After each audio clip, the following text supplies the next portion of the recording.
بسم اللہ الرحمن الرحیم نحمده ونصلی علی رسوله الکریم اما بعد فاعوذ باللہ من الشیطان الرجیم بسم اللہ الرحمن الرحیم ان تنصروا اللہ ینصرکم ویثبت اقدامکم وقال النبی صلی اللہ علیہ وسلم اقرأوا القرآن فإنه يأتي يوم القيامة شفيعا لأصحابه صدق الله العظيم وصدق رسوله النبي الكريم.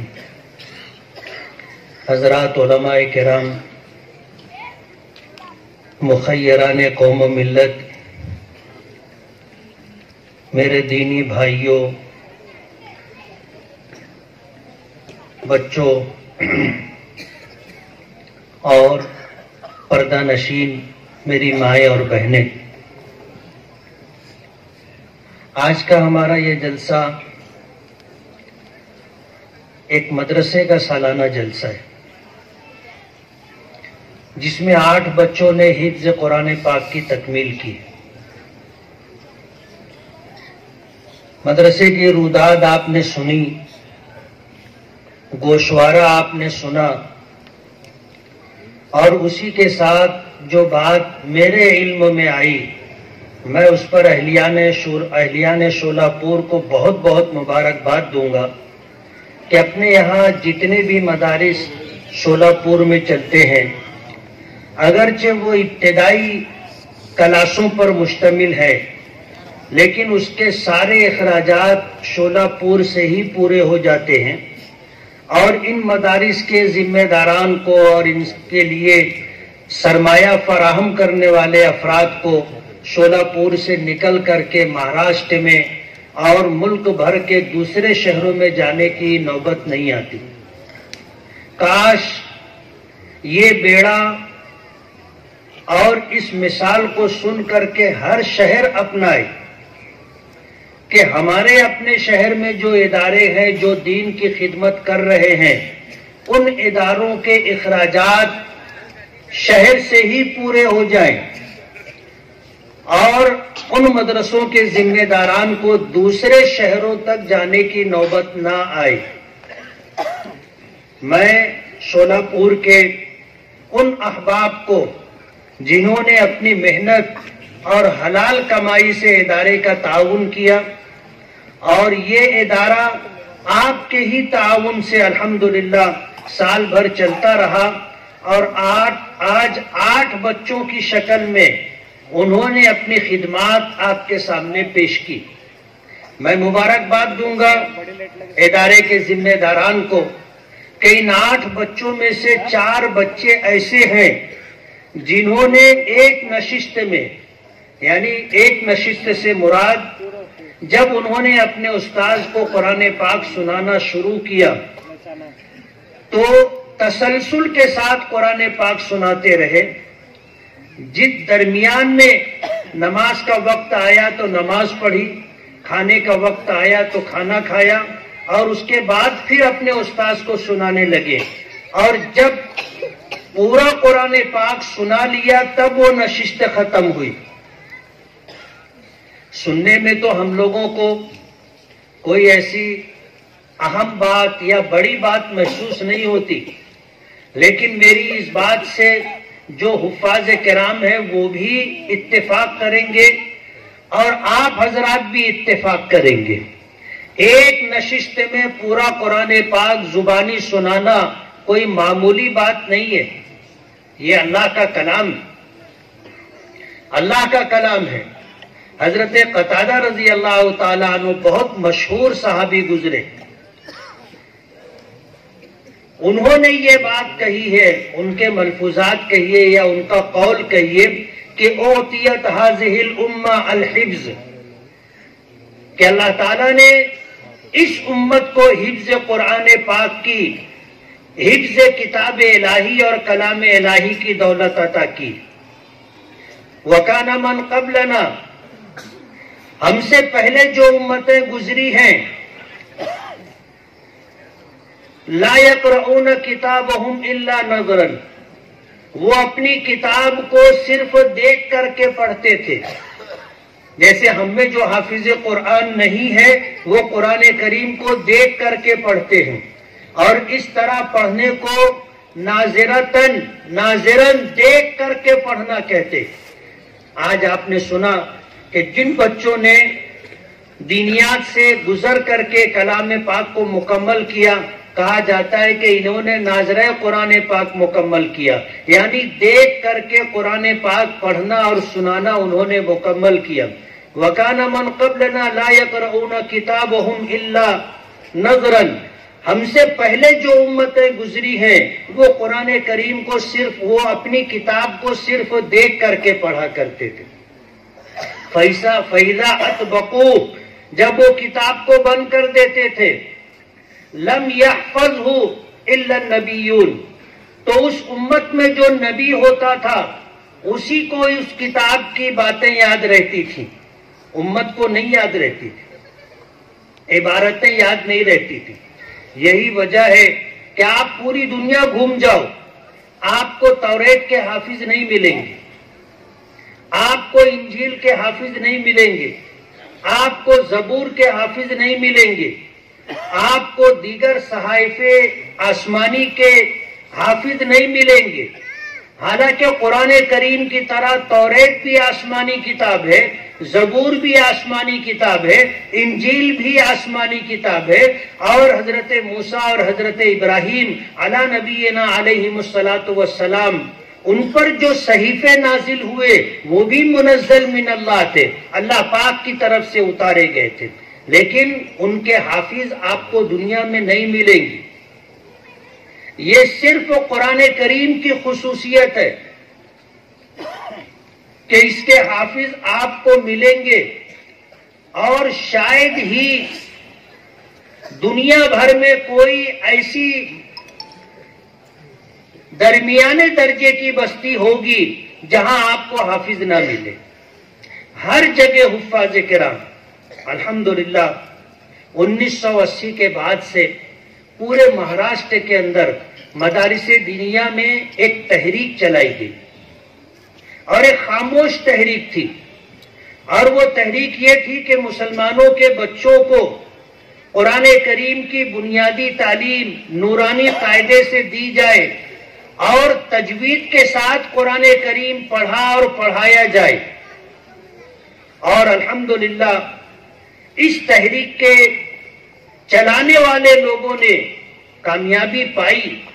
آج پورے مہاراشٹر کے اندر جہاں کہیں بچوں کو ابتدائی تعلیم دی جاتی ہے انہیں نورانی قاعدہ بالتجوید پڑھایا جاتا ہے، اور آج وہ قرآن کریم تجوید کے ساتھ پڑھتے ہیں۔ اس کا اثر یہ ہوا کہ قرآن کریم کی تلاوت کا جو مزہ تھا، قرآن کریم کی تلاوت کی جو حلاوت تھی، پڑھنے والوں کو اللہ نے عطا کی۔ یہ بچے جو ایک وقت تو اسکول میں پڑھتے تھے، دوسرے وقت مکتب میں آ کر کے یا مستقل مدرسوں میں داخلہ لے کر کے انہوں نے دینیات کی کلاس پڑھی، نورانی قاعدہ پڑھا، قرآن کریم ناظرہ پڑھا، اللہ تعالیٰ نے انہیں حفظ قرآن پاک کی دولت بھی عطا کی۔ انہیں شوق ہو گیا، جب قرآن کریم تجوید کے ساتھ پڑھا جاتا ہے تو قرآن کریم اپنے پڑھنے والے پر اثر انداز ہوتا ہے، اور پھر اسے اللہ یہ ذوق اور شوق عطا کرتے ہیں کہ وہ قرآن کریم حفظ کرنے لگتا ہے۔ آج جن 4 بچوں کے متعلق یہ کہا گیا کہ انہوں نے ایک نشست میں قرآن پاک سنایا ہے، ہم میں جو حافظ ہیں وہ اس بات کو سمجھتے ہیں کہ یہ کتنا مشکل کام ہے۔ آج 600 700 800 صفحات پر مشتمل قرآن کریم اتنا عظیم اور ضخیم ہوتا ہے، اور ہمارے یہ بچے سورہ فاتحہ سے اسے سنانا شروع کرتے ہیں تو والناس تک مکمل سناتے ہیں اور زبانی سناتے۔ ماضی میں یہ بات نہیں تھی، ماضی میں حافظ ہو جاتے تھے، لیکن پورا قرآن پاک از اول تا آخر وہ اپنے استاذ کو ایک نشست میں سنا لے، ایسا شاذ و نادر ہوتا تھا۔ گنے چنے لوگ ہوتے تھے کہ جو پورا قرآن پاک اس طرح یاد رکھے ہوں کہ وہ مکمل سنا سکے. شولہ پور میں یہاں 2 سال تراویح پڑھایا ہوں، میرے بچپن کا دور تھا. اور یہاں شولہ پور میں جو جامع مسجد ہے اس زمانے میں وہاں شبینہ رکھا گیا تھا. بڑی عمروں کے جو لوگ ہوں گے شاید انہیں یاد ہوگا، حافظ مصدق صاحب جو ہے اس وقت جامع مسجد کے امام تھے. اب پتہ نہیں وہ ہیں کہ نہیں ہیں، انتقال ہو گیا، اللہ ان کی مغفرت فرمائے. وہ اس وقت امامت کرتے تھے. اور مانے گاؤں سے ایک حافظ محمد یوسف صاحب آئے تھے جو شبینہ کے حافظ تھے، یعنی پورا قرآن پاک انہوں نے تراویح میں سنایا تھا. اور اس وقت ایسے حافظ شاذ و نادر ملتے تھے کہ جو پورا قرآن پاک سنا سکتے ہوں. تو باقاعدہ ان کو شب قدر میں پورا قرآن پاک تراویح میں سنانے کے لیے دعوت دی گئی تھی. اور حافظ محمد یوسف صاحب مانے گاؤں سے یہاں شب قدر میں شبینہ سنانے کے لیے آئے تھے. اور پہلی رکعت میں انہوں نے 9.5 پارے کی تلاوت کی تھی. جو بڑی عمر کے لوگ ہوں گے ان کو شاید یہ بات یاد ہوگی. جن لوگوں نے شروع سے نیت باندھ لی تھی انہیں دال آٹے کا بھاؤ معلوم ہو گیا. 9.5 پارہ انہوں نے پڑھ کر کے پہلی رکعت کا رکوع کیا تھا. اور اس وقت میں بھی ایک مسجد میں تراویح پڑھا رہا تھا. تراویح پڑھا کر کے میں آیا. آنے کے بعد شبینہ میں میں بھی شریک رہا. تو اس موقع پر میں نے دیکھا کہ کلکٹر، ایس پی اور ایسے بڑے سرکاری افسران بھی آئے تھے.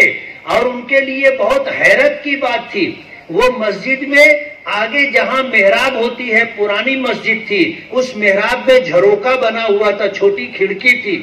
وہ اس میں سے آ کر کے دیکھ رہے تھے کہ کہیں قرآن پاک دیکھ کر کے تو نہیں پڑھا جا رہا ہے. اس وقت یہ حیرت کی بات تھی، حفاظ کے لیے بھی حیرت کی بات تھی اور ہم مسلمانوں کے لیے بھی حیرت کی بات تھی. لیکن الحمدللہ ابھی مدرسے کی جو رپورٹ آئی دلی خوشی ہوئی کہ ہم جو اب حافظ بنا رہے ہیں ان بچوں کو حافظ بننے کے بعد اس وقت تک چھوڑتے نہیں ہیں جب تک وہ پورا قرآن پاک اپنے استاذ کو ایک نشست میں سنا نہ لے.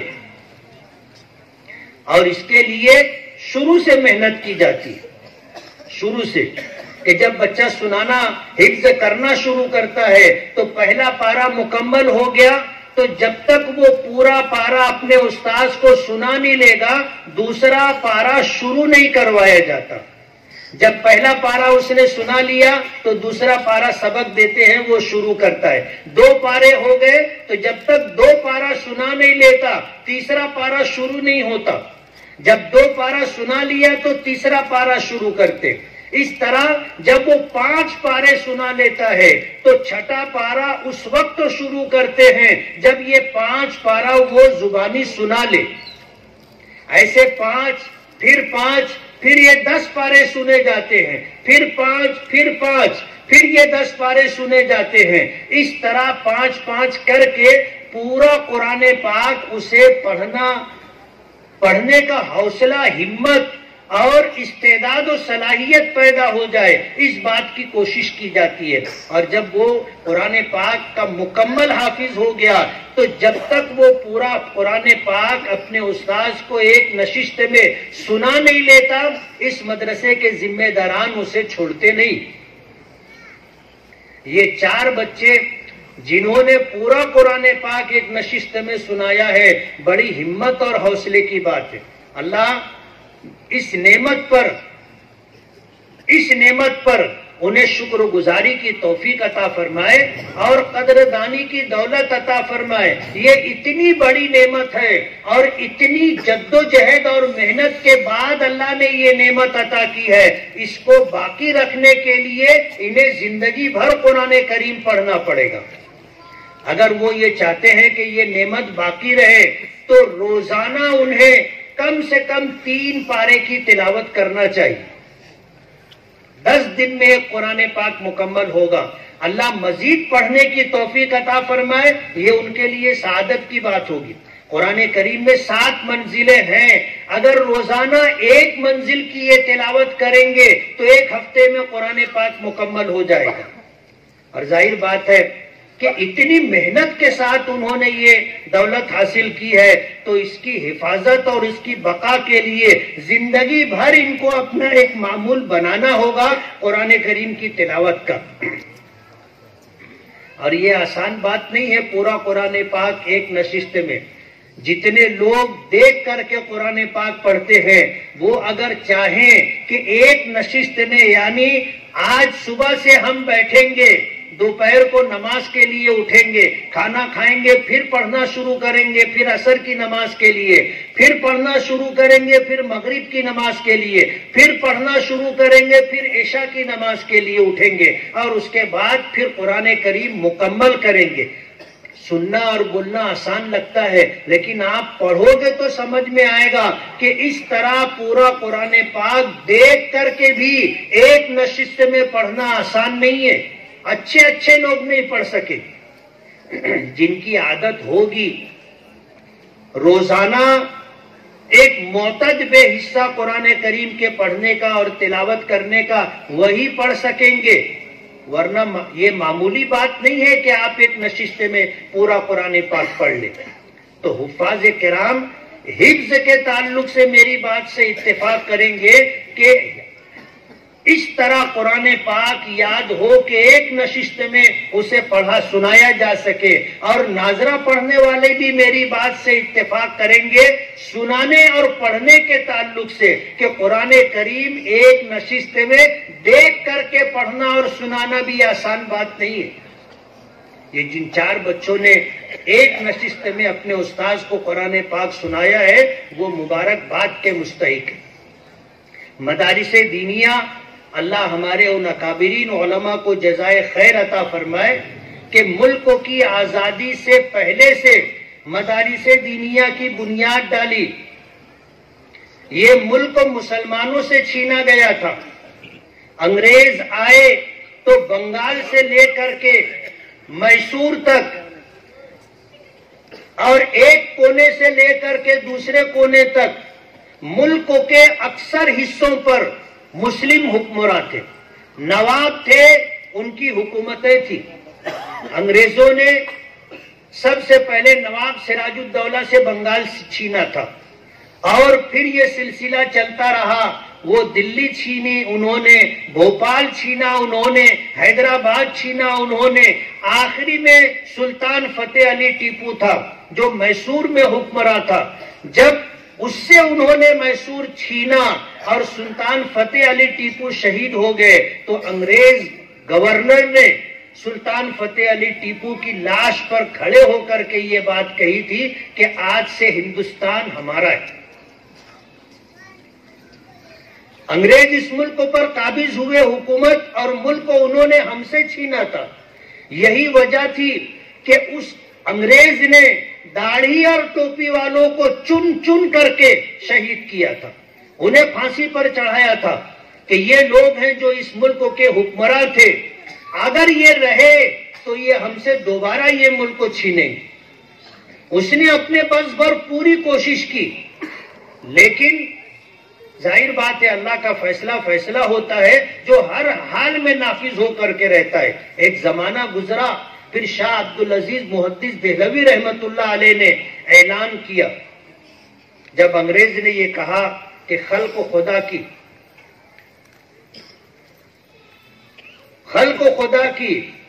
آرڈر انگریز گورنر کا، جب یہ بات کہی تو اس وقت شاہ عبدالعزیز محدث دہلوی رحمت اللہ نے کہا تھا کہ اب یہ ملک غلام ہو گیا ہے اور غلامی کا داغ دھونے کے لیے اب ہمیں جہاد کے لیے میدان میں نکلنا پڑے گا. تو سب سے پہلے مسلمان آئے اور سب سے بڑی قربانی مسلمانوں نے دی. جب مسلمان تنے تنہا اس ملک کو آزاد نہیں کرا سکے تب برادران وطن کو ساتھ میں لے کر کے ایک بڑی جدوجہد اور کوشش کی گئی اور 15 اگست 1947 کو ہمارا یہ دیش آزاد ہوا۔ آپ اگر آزادی کی تاریخ اور غلامی کی تاریخ پڑھو گے تو آپ کو پتا چلے گا کہ جو لوگ یہاں پر حکمراں تھے انگریز، ان کی حکومت میں سورج غروب نہیں ہوتا تھا، یعنی دنیا کے اتنے بڑے علاقے پر وہ حکمراں تھے کہ اگر کہیں رات ہو بھی گئی تو دوسری جگہ سورج موجود ہوتا تھا۔ اتنے بڑے علاقے پر ان کی حکومت تھی اور ہندوستان کی فوج سے ہی اتنے بڑے علاقے پر وہ جو ہے حکمرانی کر رہے تھے۔ شاہ عبدالعزیز محدث دہلوی رحمت اللہ علیہ نے جہاد کا فتویٰ جاری کیا تھا اور اس فتوے کے جاری ہو جانے کے بعد مسلمانوں نے جہاد شروع کر دیا تھا اور ایک زمانے تک 100 سال سے زیادہ عرصے تک تنے تنہا مسلمان آزادی کی لڑائی لڑتے رہے۔ بعد میں برادران وطن کو جوڑا اور یہ آزادی حاصل ہوئی۔ ہمیں یہ ملک کی آزادی کے لیے مجاہدین کہاں سے ملتے تھے؟ ملک کی تاریخ اٹھاؤ گے تو مجاہدین کی دستیابی کے لیے حضرت مولانا محمد قاسم صاحب نانوتوی رحمت اللہ علیہ، حافظ عابد صاحب، حافظ ضامن شہید صاحب اور ان کے ساتھیوں نے دارالعلوم دیوبند کی بنیاد ڈالی تھی۔ اسی دارالعلوم دیوبند سے علماء پڑھ کر کے نکلے جنہوں نے ملک کی آزادی کا بیڑا اٹھایا اور ان کی متحدہ کوشش کے ساتھ اللہ پاک نے اس ملک کو آزادی عطا کی۔ دیش کی ملک کی آزادی کے لیے دارالعلوم دیوبند کی بنیاد ڈالی گئی تھی۔ آج 100 سال سے زیادہ عرصہ گزر گیا دارالعلوم دیوبند کے قیام پر اور الحمدللہ اسی آن بان شان کے ساتھ دارالعلوم چل رہا ہے۔ ان اداروں کو آپ بے فیض نہ سمجھے، اللہ کا بہت بڑا کرم ہے۔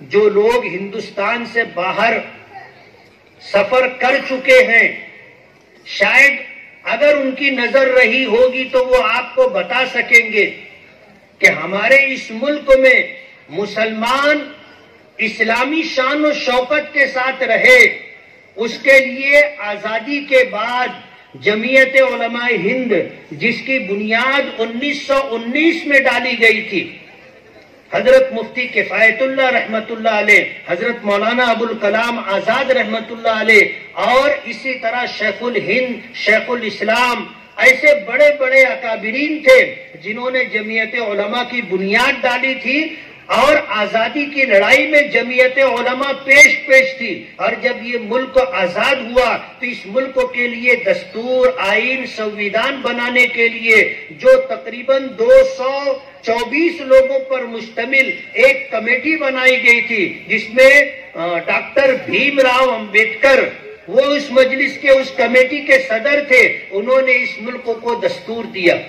ہماری جمعیت علماء کے ان اکابرین نے اس دستور کو سیکولر رکھا کہ ہندوستان میں جو حکومت ہوگی وہ غیر مذہبی حکومت ہوگی، اس کا دستور اور آئین سیکولر ہوگا اور اس ملک میں بسنے والی تمام مذاہب کی ماننے والی قوموں کو مذہبی آزادی ہوگی، وہ اپنے دین کی تبلیغ بھی کر سکیں گے، اپنے دین کو پڑھانے کے لیے ادارے بھی قائم کر سکیں گے اور اپنے دین کی بقا کے لیے جدوجہد اور کوشش بھی کر سکیں گے اور اپنے دین پر آزادی کے ساتھ عمل بھی کر سکیں گے۔ یہ ہمارے دستور میں شامل کیا گیا ہے۔ ملک کی جو بھی حکومت ہوگی وہ غیر مذہبی حکومت ہوگی، مذہبی حکومت نہیں ہوگی۔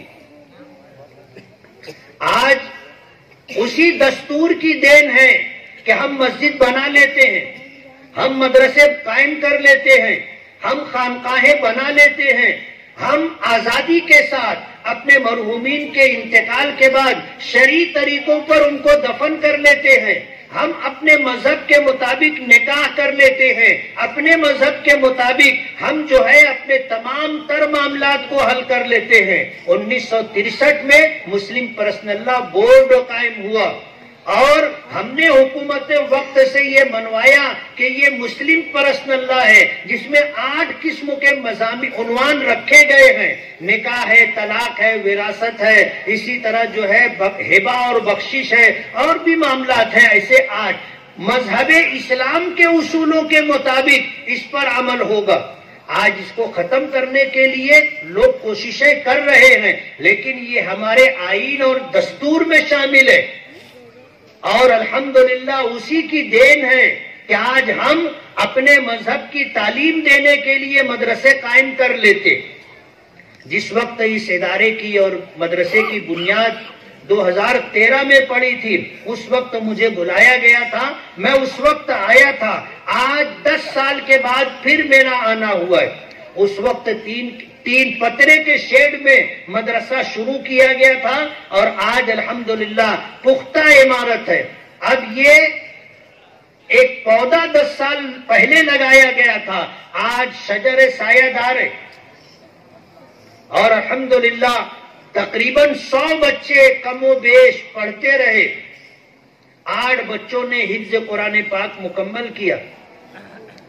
ایک بچہ بھی اگر حافظ بن جائے تو آپ کا دیا ہوا سرمایہ وصول ہو گیا۔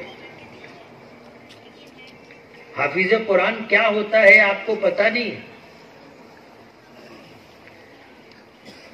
قرآن کریم اللہ کا کلام ہے، اور اس کی تلاوت سب سے پہلے اللہ رب العالمین نے کی۔ اللہ متکلم ہے، اللہ کا نام ذاتی نام اللہ ہے، باقی صفاتی نام ہے۔ ان صفاتی ناموں میں ایک تکلم کی صفت ہے کہ ہمارا پروردگار گونگا نہیں ہے۔ قرآن کریم اس کا کلام ہے، اور سب سے پہلے اللہ نے قرآن کریم کو پڑھا، حضرت جبرائیل نے سنا، آ کر نبی کریم صلی اللہ علیہ وسلم کے پاس تلاوت کی، سنایا، حضور نے سنا، اور سننے کے بعد حضور نے لکھنے والے صحابہ کرام کو بلایا اور کہا کہ لکھو، اس وقت تو قرآن کریم کی یہ آیات نازل ہوئی ہے، یہ سورت نازل ہوئی ہے۔ نبی کریم صلی اللہ علیہ وسلم اسے لکھا لیا کرتے تھے۔ سورہ قیامہ میں ایک آیت ہے جس کی تفسیر یہ ہے کہ جب حضرت جبرائیل اللہ پاک کی طرف سے قرآن کریم کی آیات سن کر کے آتے تھے اور حضرت محمد الرسول اللہ صلی اللہ علیہ وسلم کے پاس سنایا کرتے تھے، تو ہمارے آقا جناب رسول اللہ صلی اللہ علیہ وسلم حضرت جبرائیل کے پڑھنے کے ساتھ ساتھ پڑھنے کی کوشش کرتے تھے۔ ظاہر بات ہے اللہ کا کلام ہے، کوئی معمولی کلام نہیں ہے، ایک وقت میں اس کو غور سے سننا بھی ہے اور سننے کے ساتھ ساتھ پڑھنا بھی ہے۔ حضور پر یہ عمل بہت دشوار اور شاق گزرتا تھا، اور خیال حضور کا یہ تھا کہ جبرائیل سنا رہے ہیں، اگر میں ذرا سا چوک گیا تو کہیں میں بھول نہ جاؤں، یاد رہے، اس کے لیے ساتھ ساتھ میں پڑھنے کی کوشش کرتے تھے۔ اللہ پاک نے اپنے محبوب پر وحی نازل کی، فرمایا لا تحرک به لسانک لتعجل به ان علینا جمعه وقرآنہ، کہ اے میرے محبوب آپ اپنی زبان کو حرکت نہ دیں اور جبرائیل کے پڑھنے کے ساتھ ساتھ نہ پڑھیں، آپ بغور سنیں قرآن کریم کی یہ آیات، قرآن کریم کی نازل شدہ یہ صورتیں ہم تمہارے سینے میں جمع کر دیں گے، محفوظ کر دیں گے، اور بعد میں آپ سے پڑھوا لیں گے۔ اللہ نے یہ ذمہ داری لی۔ تو جو آیات بھی نازل ہوتی تھی نبی کریم صلی اللہ علیہ وسلم سن لیتے تھے، اللہ پاک آپ کے دل میں ان آیات کو محفوظ کر دیتے تھے، اور پھر نبی کریم صلی اللہ علیہ وسلم اس کی تلاوت کرتے تھے اور لکھنے والوں سے لکھوا لیتے تھے۔ اسی لیے علماء نے لکھا ہے کہ قرآن کریم کے سب سے پہلے حافظ ہمارے آقا جناب رسول اللہ صلی اللہ علیہ وسلم سب سے پہلے حافظ، اور قرآن کریم کا حفظ اللہ پاک کی عطا و بخشش ہے۔ اللہ پاک نے قرآن کریم کو قیامت تک باقی رکھنے کی ذمہ داری لی، ورنہ قرآن کریم سے پہلے آسمانی کتاب توریت آئی، آسمانی کتاب زبور آئی، آسمانی کتاب انجیل آئی، لیکن محفوظ نہیں رہ سکی۔ اس کتاب کے ماننے والوں نے اس میں تحریف کی، اس میں تبدیلی کی، کچھ گھٹا دیا، کچھ اپنی طرف سے بڑھا دیا، اس طرح کے جو ہے انہوں نے معاملات کیے۔ بے عینی ہی وہ کتاب توریت، انجیل، زبور جو اللہ پاک کی طرف سے نازل ہوئی تھی وہ رہ نہیں سکی۔ قرآن کریم آخری کتاب اور خاتم النبیین، آخری نبی و رسول حضرت محمد الرسول اللہ صلی اللہ علیہ وسلم پر نازل کی گئی کتاب، اللہ نے اس کی حفاظت کی ذمہ داری لی۔ فرمایا انا نحن نزلنا الذکر وانا له لحافظون، کہ قرآن کریم کو ہم نے نازل کیا ہے اور ہم ہی اس کی حفاظت بھی کریں گے۔ اب یہ قرآن کریم محفوظ رہے، اللہ پاک نے اس کے حفظ کرنے کی، اس کو حفظ کرنے کی اس امت کو جو ہے تلقین کی۔ نبی کریم صلی اللہ علیہ وسلم اس قرآن کریم کے پہلے حافظ، اور عورتوں میں، خواتین میں قرآن کریم کی سب سے پہلی حافظہ حضرت عائشہ صدیقہ رضی اللہ تعالی عنہا، اور الحمدللہ ثم الحمدللہ اس زمانے سے لے کر کے آج تک تسلسل کے ساتھ یہ سلسلہ جاری ہے۔ اگر قرآن کریم اوراق پر لکھا ہوا محفوظ نہ بھی رہے تو بھی اللہ نے ایسے افراد تیار کیے ہیں کہ جن کو پورا قرآن پاک زبانی یاد ہے۔ آج کی اس نشست میں جو 8 بچے حافظ ہوئے، ان میں 4 بچے ایسے ہیں کہ ان کو پورا قرآن پاک یاد ہے۔ خدا نہ خواستہ اگر قرآن ضائع ہو گیا، ایسے بچے اور ان جیسے افراد قرآن کریم دوبارہ لکھوا سکتے۔ یہ اللہ پاک کی طرف سے قرآن کریم کی حفاظت کا انتظام ہے۔ سبب کے درجے میں ماضی میں توریت، انجیل، زبور کے حافظ نہیں تھے، آج بھی نہیں ہیں۔ حضرت عزیر علیہ السلام کے متعلق آتا ہے کہ ان کو توریت زبانی یاد تھی، تو یہودی کہنے لگے وقالت الیہود عزیر ابن اللہ، وہ کہنے لگے کہ عزیر تو اللہ کے بیٹے ہیں، ان کو توریت زبانی یاد ہے۔ ایک فرد کو، ایک نبی کو توریت زبانی یاد تھی، تو اس قوم نے، یہودیوں نے ان کے متعلق یہ بات کہنی شروع کر دی کہ یہ تو اللہ کے بیٹے ہیں۔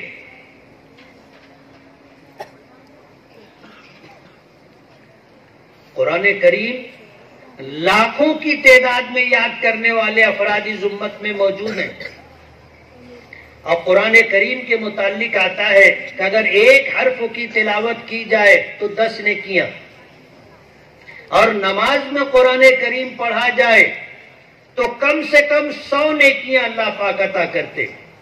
واللہ یضاعف لمن یشاء، اور اللہ اخلاص کی بنیاد پر 100 سے زیادہ نیکیاں دینا چاہے تو دے سکتا ہے، اور اللہ نے وعدہ کیا ہے دینے کا۔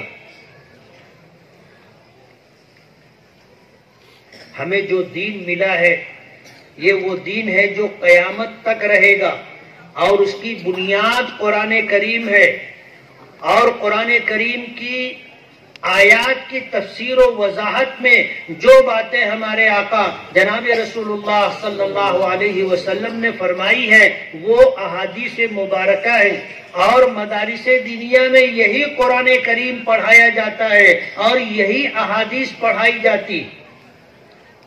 آپ کے یہاں جو ادارے ہیں وہ عربی اول، عربی دوم، عربی سوم اور چہارم تک ہے۔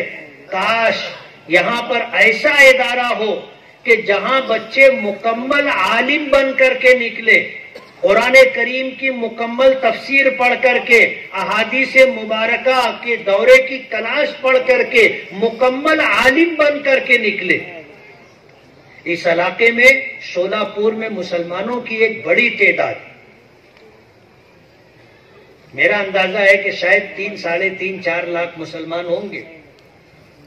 کتنے ہیں؟ 3 لاکھ، 4 کے قریب۔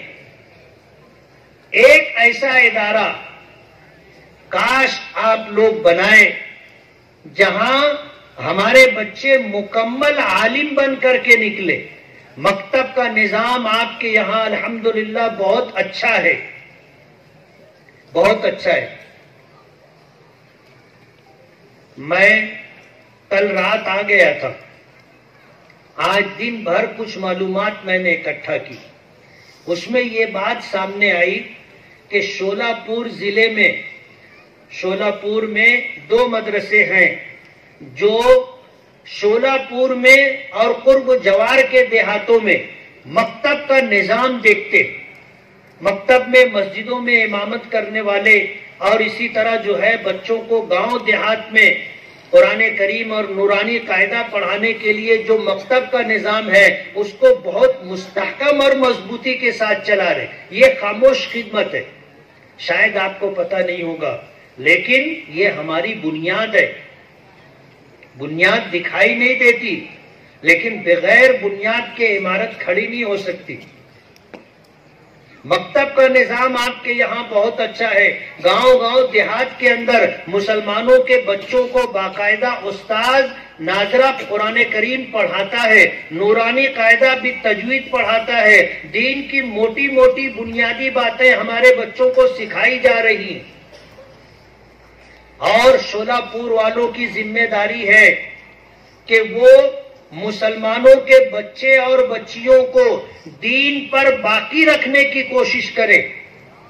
شاید آپ کو پتہ نہیں ہوگا، ہندوستان میں ارتداد جو پھیل رہا ہے، یعنی مسلمان بچے اور بچیاں جو اسلام چھوڑ کر کے دوسرے مذہب والوں کے ساتھ جا رہے ہیں، شادی کر رہے ہیں یا ان کے ساتھ رہ رہے ہیں، اسلام چھوڑ کر کے یہ مرتد ہو رہے ہیں۔ سب سے زیادہ ارتداد بمبئی میں، اس کے بعد ارتداد پونا میں ہے، اس کے بعد ارتداد آپ کے شولہ پور میں ہے۔ آپ کو پتہ نہیں ہوگا، دشمن آپ کا گھر خالی کر رہا ہے، دشمن آپ کا گھر خالی کر رہا ہے۔ آپ کی ذمہ داری ہے کہ یہاں ہمارے جو بچے بچیاں ہیں ان کو دین کی بنیادی تعلیمات سے واقفیت ہو، انہیں پتا ہو کہ مسلمان کس کو کہتے ہیں۔ اور میں ایک بات آپ کو بتانا چاہتا ہوں، آپ کو سمجھ میں آئے گا کہ ایک بچی غیر مسلم کے ساتھ چلی گئی، ان کے ماں باپ نے، خاندان کے لوگوں نے روکنے کی بہت کوشش کی، لیکن کام بنا نہیں۔ اس کے بعد ضرورت محسوس ہوئی کہ اسے پھر سمجھانا چاہیے۔ 3 علماء نے جا کر کے اسے سمجھایا، اور جب اسے بتایا کہ اللہ کے رسول اور دین اسلام اور قرآن کریم یہ کیا ہے، جب اس کا تعارف کرایا تو وہ بچی رونے لگی، بہت روئی، اور اس نے کہا آج تک ہمیں کسی نے یہ بات نہیں بتائی۔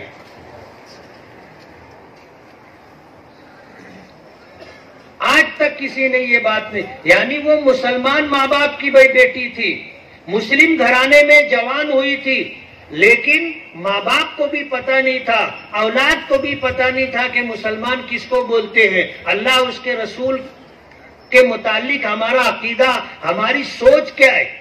بچی کو کچھ نہیں معلوم تھا۔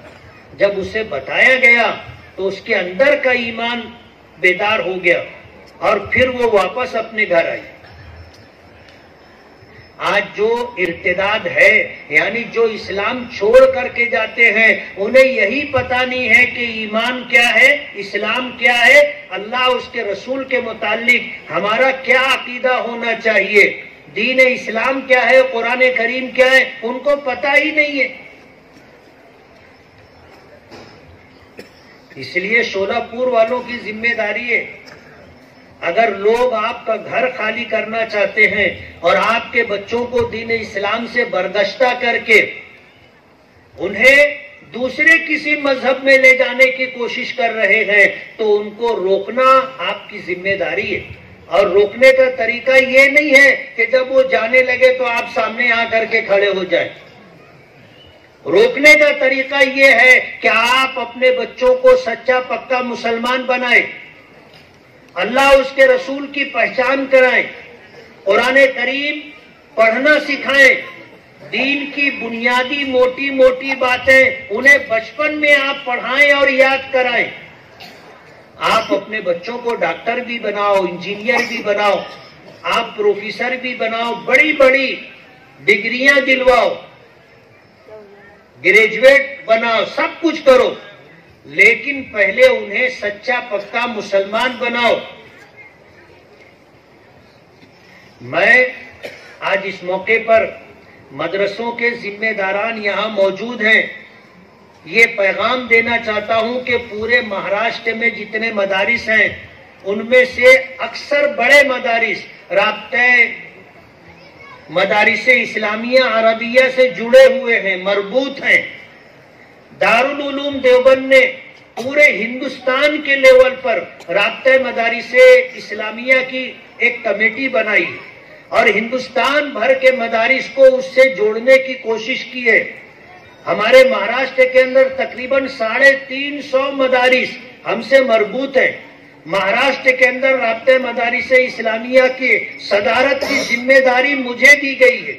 ہماری ایک ورکنگ کمیٹی ہے، ہم ہر ضلع کے اندر ایک کمیٹی بناتے ہیں ضلع لیول پر، اور ہم یہ چاہتے ہیں کہ دین کی بنیادی تعلیمات اتنی مضبوطی کے ساتھ ہمارے بچوں کو دی جائے کہ کل کوئی اسے گمراہ نہ کر سکے.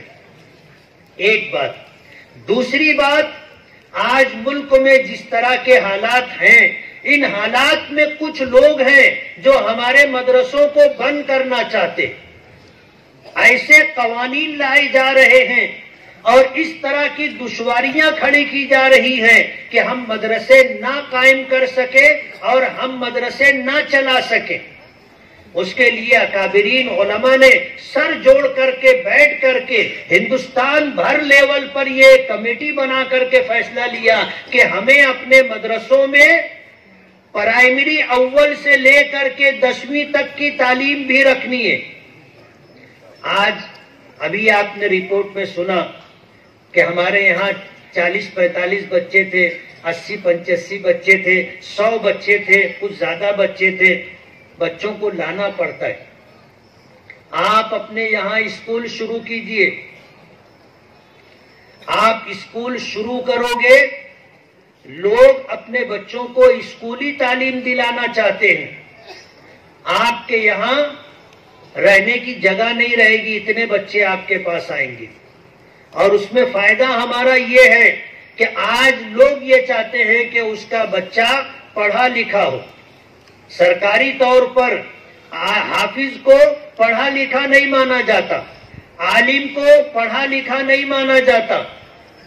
اگر وہ 10ویں پاس ہوگا، 12ویں پاس ہوگا، آگے کی تعلیم لے گا تو وہ پڑھا لکھا مانا جائے گا. آنے والے دنوں میں اب پاسپورٹ الگ الگ کلر کے آئیں گے.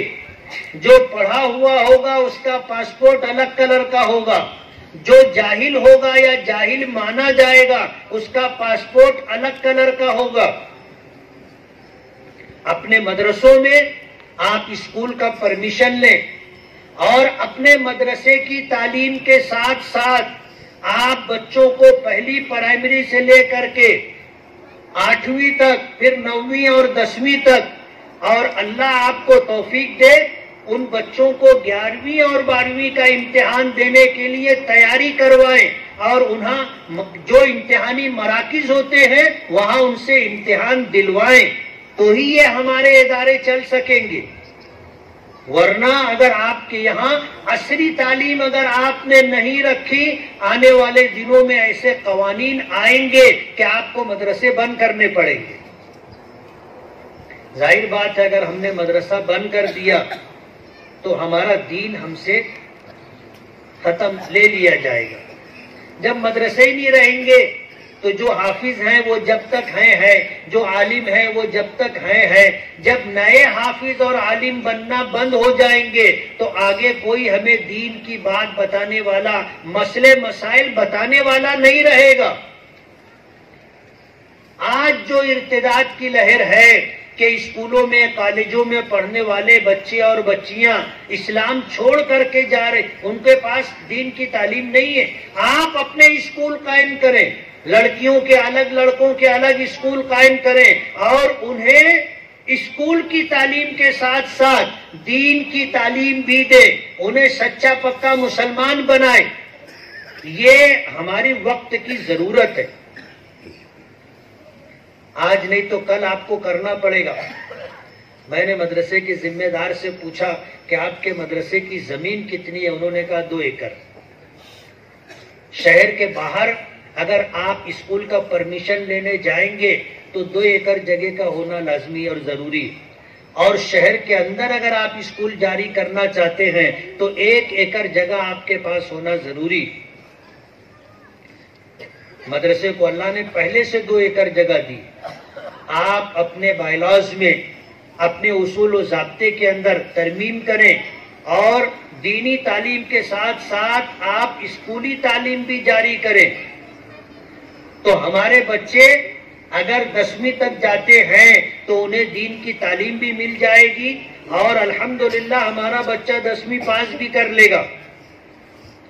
مالیگاؤں میں ہم لوگ اس لائن کی کوشش کر رہے ہیں اور ہم نے پیچھے سے ایک کوشش کی کہ اسکول میں پڑھنے والا بچہ ایک وقت اسکول میں جاتا ہے، دوسرے وقت مدرسے میں آنا چاہیے۔ پچھلے سال بڑے مدرسوں میں اور مکتب میں بننے والے حفاظ کرام کی تعداد 550 سے زیادہ تھی،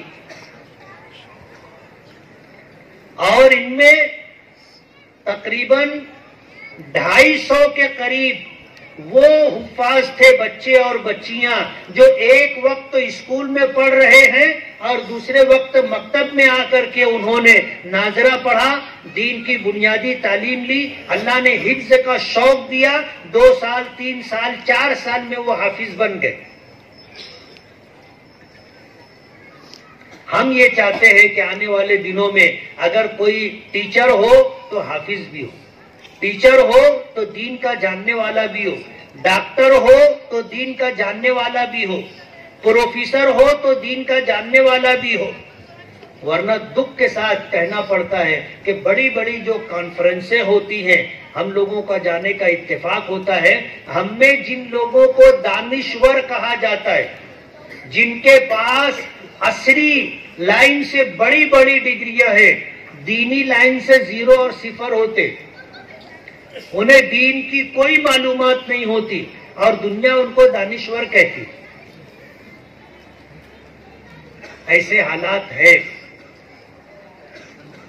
اس لیے ضرورت ہے اس بات کی کہ اب ہمیں اپنے مدارس کو بافیض بنانے کے لیے، ہمارے یہ مدارس باقی رہے، ہمیں ساتھ میں اسکولی تعلیم بھی رکھنا پڑے گا۔ آج اپنے بچوں کے ایڈمیشن کو لے کر کے لوگ پریشان رہتے، اسکولوں میں داخلہ فل ہو جاتا ہے، ہمارے بچوں کو KG سے لے کر کے، نرسری سے لے کر کے ایڈمیشن ہی نہیں ملتا۔ آپ اپنے مدرسوں میں نرسری، KG اور پرائمری کلاسوں کا آغاز کیجئے، آپ کو بچے بھی ملیں گے اور ان بچوں کو آپ سچا پکا مسلمان بھی بنا سکیں گے۔ یہ وقت کی ضرورت ہے اور ہمیں یہ کام کرنا پڑے گا۔ شولاپور کے مخیرین کو میں بہت بہت مبارکباد دوں گا اور یہ چاہوں گا کہ آپ اپنے یہاں اسکول کالجز تو ہوں گے آپ کے پاس، لیکن ایک بڑا مدرسہ بھی آپ قائم کیجئے کہ جہاں بچے 12ویں تک پڑھ بھی لے، عالم اور حافظ بھی بن جائے۔ ایسا ایک ادارہ آپ کو بنانا ہوگا اور کوئی مشکل کام نہیں ہے۔ اگر شولاپور کے لوگ ان جیسے اداروں کو 40-45 لاکھ روپیہ چندہ دے سکتے ہیں تو میرے لیے تو بہت حیرت کی بات ہے۔ ایک شہر سے یہی ایک مدرسہ آپ کے شہر میں نہیں ہے، ایسے اور بھی 10 مدرسے ہوں گے، اور ان تمام مدرسوں کا خرچہ آپ اٹھاتے ہو، اور یہ مذہب اسلام کی دین ہے کہ مذہب کے نام پر، دین کے نام پر سب سے زیادہ خرچ کرنے والی اگر کوئی قوم ہے تو مسلمان ہے۔ دوسری قومیں دھرم اور مذہب کے نام پر خرچ نہیں کرتی، مسلمان مسجد بنانے کے لیے، مدرسہ بنانے کے لیے اور مکتب میں اپنے بچوں کو دین کی بنیادی تعلیم دلانے کے لیے، مدرسوں میں اعلیٰ تعلیم دینی دلانے کے لیے جو چندہ دیتا ہے وہ ایک بہت بڑی رقم ہے جو ہمارے دین کی بقا اور تحفظ کے لیے کام آ رہی ہے، اور یہ ہماری سب سے بڑی ضرورت ہے، ورنہ سازش اور پلان اس طرح کا بنایا جا رہا ہے کہ جس طرح اسپین ہے، کرناتا ہے، غرناطہ ہے اور قرطبہ ہے، وہاں بڑی شان و شوکت کے ساتھ اسلام تھا، 800 سال تک مسلمانوں نے وہاں حکومت کی تھی، آج وہاں ایک مسلمان نہیں ملتا، ایک مسلمان نہیں ملتا۔ قرطبہ کی جامع مسجد دنیا کی بہت بڑی مسجدوں میں شمار ہوتی ہے، وہاں کوئی نماز پڑھنے والا نہیں، نہ اذان ہوتی ہے نہ نماز ہوتی۔ کہاں 800 سال تک مسلمانوں نے وہاں حکومت کی، وہ تاریخ ہندوستان میں دہرانے کی پلاننگ کی جا رہی ہے۔ اگر ہم نہیں جاگے، ہم بیدار نہیں ہوئے اور اپنے دین کی بقا اور جد و جہد کے لیے ہم نے کوشش نہیں کی تو آنے والی ہماری نسلیں، ہماری اولادیں ہم کو معاف نہیں کریں گی۔ اس لیے ہم یہ طے کر لیں کہ ہم اپنے بچوں کو عصری تعلیم ضرور دلائیں گے، ہمیں اچھے ڈاکٹر کی، اچھے انجینئر کی، اچھے وکیل کی، اچھے عالم کی، اچھے حافظ کی ضرورت ہے۔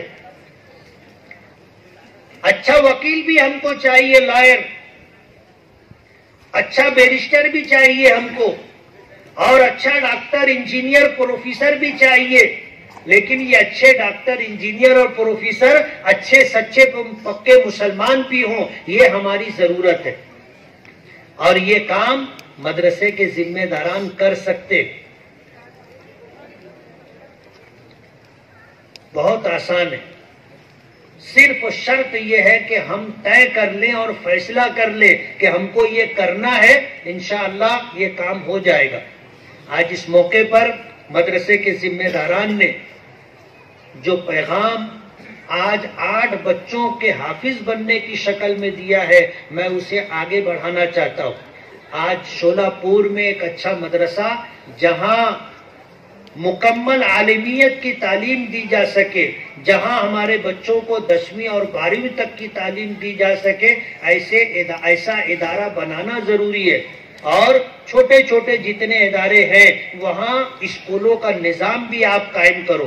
انشاءاللہ ہم پورے مہاراشٹر کے لیے ایک نصاب ترتیب دے رہے ہیں جو آسان بھی ہوگا، اور انشاءاللہ اس کو آپ آسانی سے پڑھوا بھی سکو گے، اور ہمارے یہ بچے امتحان دے کر کے کامیاب بھی کر سکیں گے۔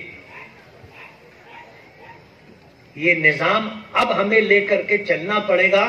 اس سلسلے میں مسلسل میٹنگیں ہو رہی ہیں، اور ہندوستان بھر کے ماہرین تعلیم کو دارالعلوم دیوبند بلا کر کے ان کے سامنے یہ مسئلہ رکھ کر کے ہر صوبے کے لیے ایسا نصاب بنایا جائے جو اسکولی نصاب کو کور کر سکے اور ہمارے مدرسوں میں ہم اسے پڑھا بھی سکیں۔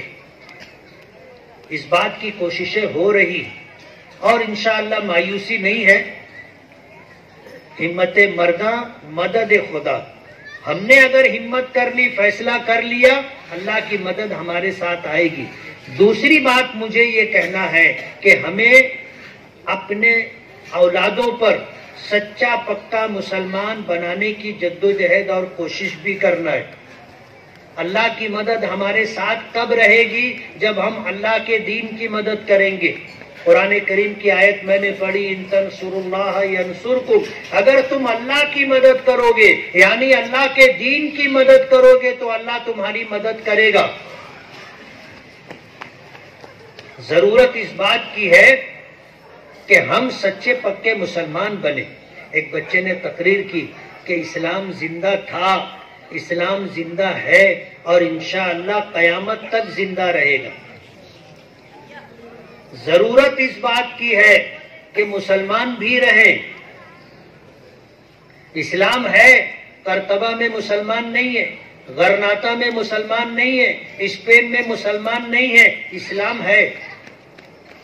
تو اسلام تو رہے گا، اسلام رہے گا، مسلمان بھی رہنا چاہیے.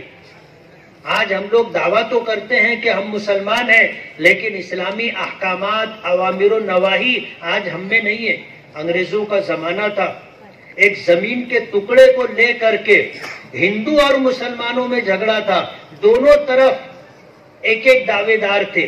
مسلمان کہتا تھا کہ یہ پلاٹ میرا ہے، ہندو کہتا تھا کہ یہ پلاٹ میرا ہے، اور یہ مقدمہ انگریز کی عدالت میں گیا.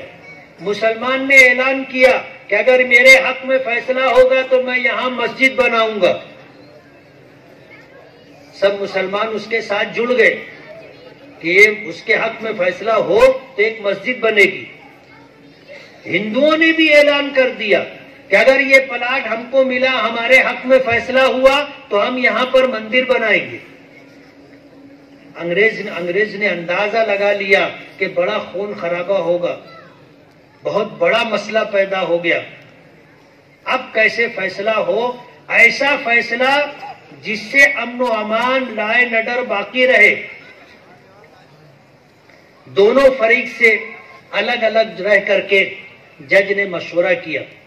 ہندوؤں کی طرف سے یہ بات آئی کہ مسلمانوں میں فلاں شخص ہے، آپ اس کو حکم بنا دو. اگر وہ فیصلہ کر دے کہ یہ زمین مسلمانوں کی ہے تو ہم مسلمانوں کو دے دیں گے، اور اگر وہ فیصلہ کر دے کہ یہ زمین ہندوؤں کی ہے تو ہم مان لیں گے. آپ مسلمانوں سے پوچھو. انگریز جج نے مسلمان کو بلایا، ذمہ داروں کو بلایا اور ان سے پوچھا کہ اگر مفتی الہی بخش کاندھلوی کو اس پلاٹ کے تعلق سے حکم اور فیصل بنایا جائے تو تم قبول کرو گے ان کا فیصلہ؟ خوش ہو گئے کہ ہاں ہم قبول کریں گے، مان لیں گے. اب جب وہاں سے عدالت سے نکلے تو جو ہندو گئے تھے عدالت میں، ان سے ہندوؤں نے پوچھا کہ کیا ہوا، تو کہا کہ مفتی الہی بخش کاندھلوی کو فیصل بنایا گیا ہے. ان کے چہرے اتر گئے کہ اب تو پلاٹ اپنے ہاتھ سے گیا. اور مسلمان خوشیاں منا رہے تھے کہ یہ پلاٹ اب ہم کو مل جائے گا، مسجد بنے گی. وقت مقررہ پر مفتی الہی بخش کو بلایا گیا اور انگریز نے بھری عدالت میں ان سے پوچھا کہ یہ پلاٹ مسلمان اور ہندوؤں کے درمیان متنازع ہے، آپ یہ بتائیں یہ پلاٹ مسلمان کا ہے یا ہندو کا ہے؟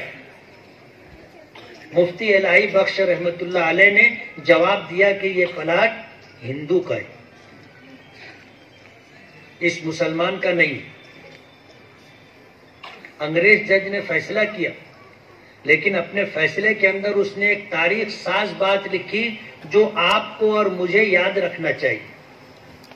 انگریز جج نے اس پلاٹ کا فیصلہ اس ہندو کے حق میں کرنے کے ساتھ یہ بھی لکھا کہ آج عدالت کے اندر مسلمان ہار گئے، اسلام جیت گیا.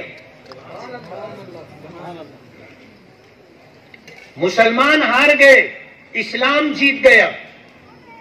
اور جس ہندو کے حق میں یہ فیصلہ ہوا تھا، مفتی الہی بخش کے فیصلے کے بعد اس نے کہا کہ اگر مسلمانوں میں ایسے لوگ موجود ہیں جو حق کی بات کرتے ہیں تو میں اسلام قبول کرنا چاہتا ہوں.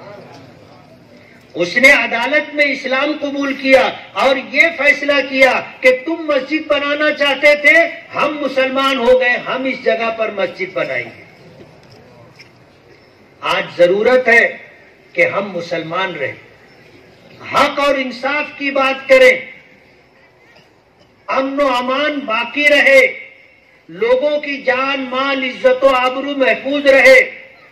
مسلمان کو ایسا ہونا چاہیے مسلم شریف کی روایت ہے المسلم من سلمہ المسلمون من سلمہ الناس، مسلمان وہ ہوتا ہے جس کے ہاتھ سے، جس کی زبان سے ساری انسانیت محفوظ ہے۔ آج ہم میں اسلام کا نام تو ہے، لیکن اسلام ہماری زندگیوں میں، ہمارے گھروں میں، ہماری اولادوں میں، ہماری تقریبات میں ہے یا نہیں ہے، یہ دیکھنے کی بات ہے۔ آج ہم مسلمان کہلانا چاہتے ہیں، ہم مسلمان ایمان والا کہلانا چاہتے ہیں، لیکن سچے پکے مسلمان اور سچے پکے ایمان والے بنے، اس کے لیے ہمارے پاس کوئی پروگرام نہیں۔ میں آج آپ کو یہ پیغام دے کر کے جاتا ہوں کہ شولہ پور کے لوگوں، آپ اپنی آنے والی نسلوں کو سچا پکا مسلمان بناؤ۔ اسلام قیامت تک رہے گا، لیکن مسلمان آن بان شان کے ساتھ باقی رہے، اس کے لیے آپ کو اور اپنی اولادوں کو سچا پکا مسلمان بننا اور بنانا پڑے گا۔ زبانی دعووں سے کچھ نہیں ہوتا۔ ایک بچے نے آپ کو تقریر سنائی، اتنا بڑا مجمع ہے، اگر کوئی ہندو آ کر کے، کوئی عیسائی آ کر کے، کوئی یہودی آ کر کے یہ کہے کہ تم میں کوئی ایک ایسا شخص ہو جو کھڑا ہو کر کے یہ کہہ سکے کہ اسلام کی جتنی تعلیمات ہیں تم دیکھنا چاہو تو مجھ کو دیکھ لو، ہے ہم میں کوئی ایسا؟ ہم نام کے مسلمان ہیں، برا مت ماننا میری بات کو، اور تھوڑے بہت مسلمان بھی ہیں۔ مکمل اسلام ہماری زندگیوں میں نہیں ہے، وہ ہمیں اپنی زندگی میں لانا ہوگا۔ مکمل اسلام اگر ہماری زندگیوں میں مکمل اسلام ہوگا تو انشاءاللہ اسلام پوری دنیا پہ غالب آ جائے گا۔ کہتے ہیں نا الحق یعلو ولا یعلی علیہ، حق ہی غالب رہے گا، کبھی حق مغلوب نہیں ہوتا۔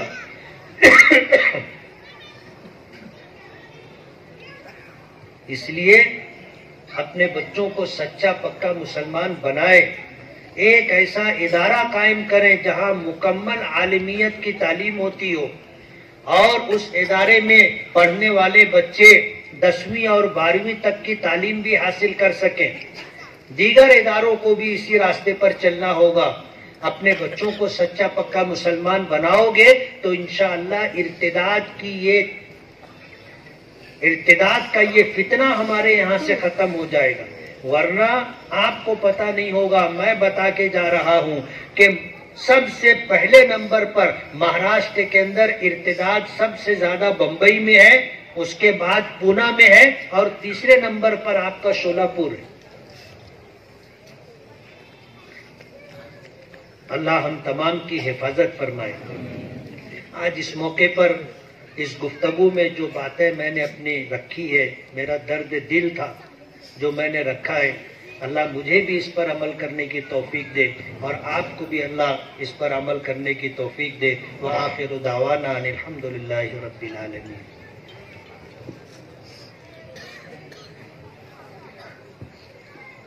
محترم حضرات، ایک دو اعلان ہے۔ پہلا اعلان یہ ہے کہ انشاءاللہ دعا کے بعد نماز باجماعت ہوگی۔ مسجد سے جو لوگوں کو جگہ نہیں ملے وہ یہاں سے سب شروع کر سکتے ہیں، تو ابھی دعا کے بعد انشاءاللہ باجماعت نماز ہوگی۔ دوسرا اعلان یہ ہے کہ آپ کی خدمت کے لیے الحمدللہ کھانا جانے کی فضا نہ بنائے، عشاء کی نماز کا وقت تو گزر چکا ہے، ہم لوگوں کو نماز پڑھنی ہے، اس لیے میں انتظامیہ سے یہ کہنا چاہوں گا آپ جو بھی انتظام کریں، پہلے نماز، اس کے بعد کھانا، اس کے بعد تمام کام بعد آپ شکریہ ادا کر دیں، مختصر سی دعا ہوتی ہے، اذان دیں، لوگ نماز کی تیاری کر لیں اور نماز پڑھ کے جائیں، کوئی بغیر نماز پڑھے نہ جائے۔ آپ گھر چلے جاؤ گے پھر آپ نماز نہیں پڑھ سکو گے، کہتے نا کہ آدمی گھر گیا تو گر گیا، شیطان اپنا کام کر دیتا ہے، آپ بغیر نماز کے سو جائیں گے۔